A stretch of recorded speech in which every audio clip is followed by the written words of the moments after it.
देख रहे हैं DVS न्यूज।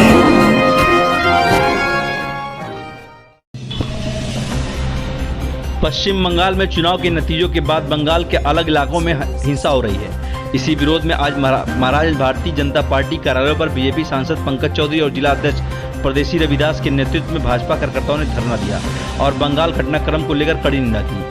जिला अध्यक्ष प्रदेशी रविदास ने कहा कि चुनाव में हार जीत होती रहती है, लेकिन राजनीतिक हिंसा नहीं होनी चाहिए, यह प्रजातंत्र के लिए घातक है। सांसद पंकज चौधरी ने कहा कि बंगाल में एक तरह से लोकतंत्र की हत्या की जा रही है और बंगाल में जो कुछ हो रहा है उसकी जितनी निंदा की जाए वह कम है। चुनाव नतीजे आने के बाद भाजपा कार्यकर्ताओं की हत्याएं की गई हैं और पार्टी कार्यालय पर आगजनी की वारदात की गई है।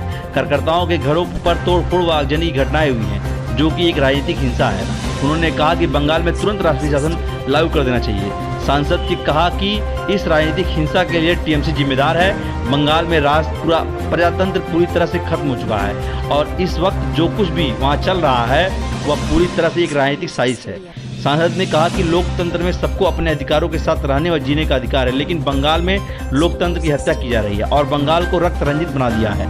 सांसद ने कहा कि बंगाल में राजनीतिक हिंसा समाप्त हो, इसके लिए भाजपा कृत संकल्प है। बता दें कि बंगाल में इस चुनाव में टीएमसी की बम्पर जीत हुई, जबकि बीजेपी ने पूरी जान लगाने के बाद भी 70 सीटों तक ही पहुंच पाई। हालांकि इसी के बाद से अलग अलग इलाकों में हिंसा, आगजनी और तोड़फोड़ जारी है।